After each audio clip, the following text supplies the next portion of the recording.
This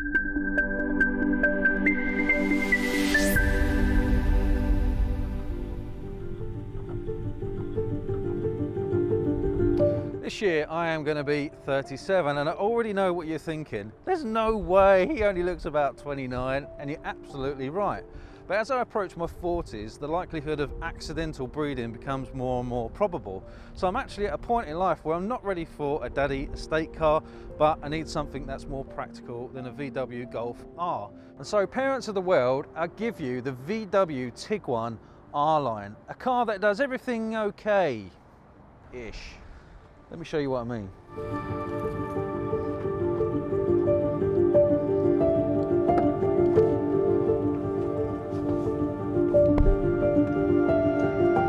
So the Tiguan S model starts at a very reasonable 25 grand, and that's for people who want German reliability as an alternative to something like a Kia Sportage.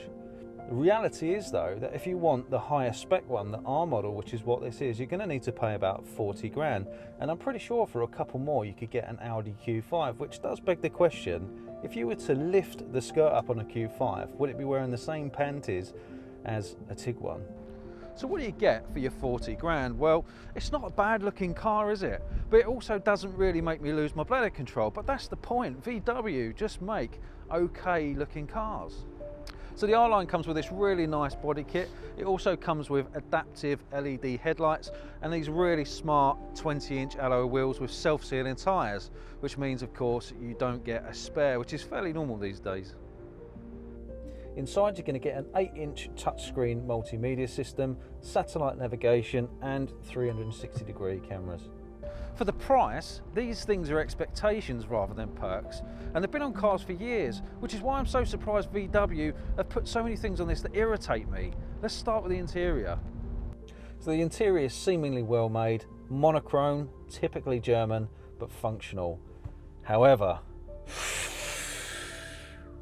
the USBs are in this little cubbyhole, which is really dark, meaning you can't see anything and you can't plug anything in when you're actually driving. The mirrors don't heat themselves off the windscreen control and have a pointless twist knob here that will take you months to find. There are no phone controls on the steering wheel. The multimedia system is boring and looks like the display on a Mac from 1989. The satellite navigation is more complicated than using a physical map, meaning that you'll end up smashing your phone data to use Apple CarPlay.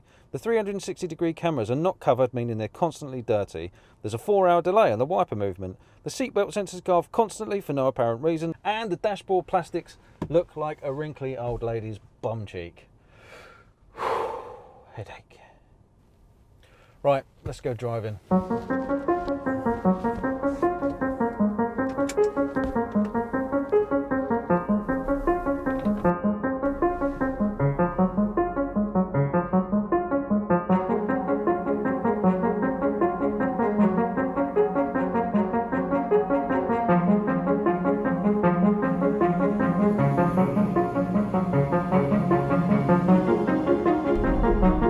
So the Tiguan comes with a generous range of petrol and diesel engines with a choice of manual or 7-speed automatic DSG gearboxes.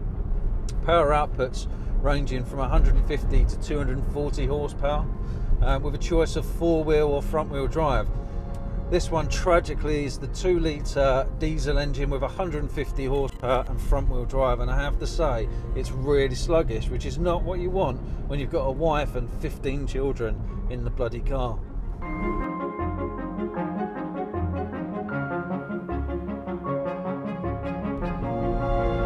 As with most cars nowadays, you've got dynamic select. It's a button down here on the dash, and it allows you to swap between eco mode, a normal driving mode and a sport mode, but I have to say there's very little that's sporty about this car.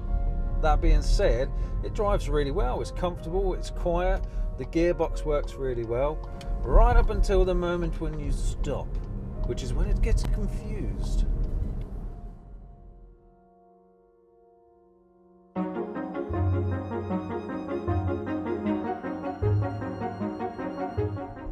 So the Tiguan actually handles quite well for a big car. It's not wallowy, it doesn't lumber through corners, but when you start to give it a little bit of a push, the front wheel drive does start to go, and you do tend to push out wide on corners, which can be a little bit frightening. Volkswagen claim that this car can do 53 miles to the gallon. no chance. On a run, the best I've managed is 45 to the gallon, and that was with using cruise control at a very modest 65 miles an hour.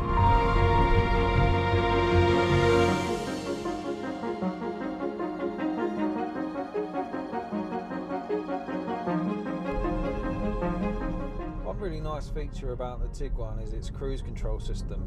So it's got adaptive cruise control on it, which maintains the distance to the vehicle in front, and you can adjust that forward and back. I like to call this tailgate assist.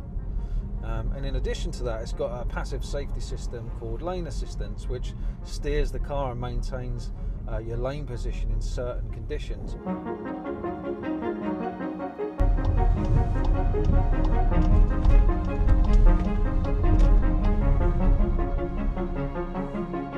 So let's talk about practicality, shall we? Which is where the Tiguan really needs to shine as this kind of crossover between a daddy wagon and an everyday family car.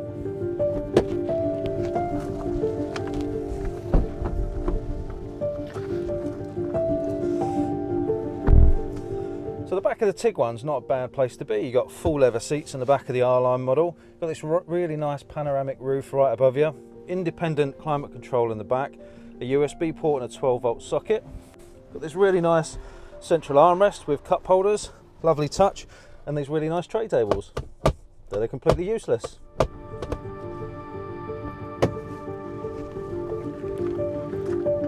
So this car comes with a remote opening tailgate, and you have to be a bit careful because you're likely to knock yourself out.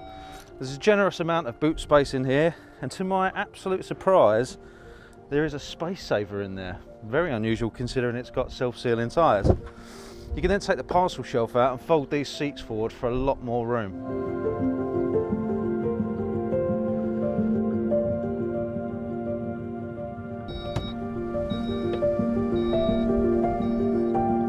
Hi there. So there's enough room in the back here to put an IKEA sofa in, which is really all you care about when you're a parent, right?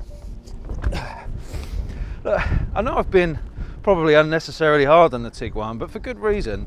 When you're buying a car like this, it's difficult to give up coupes and sporty Golf Rs and stuff like that in favour of being responsible. So if I was going to spend 40 grand and I was going to buy a Tiguan, I'd probably buy an Audi Q5. Thanks for watching.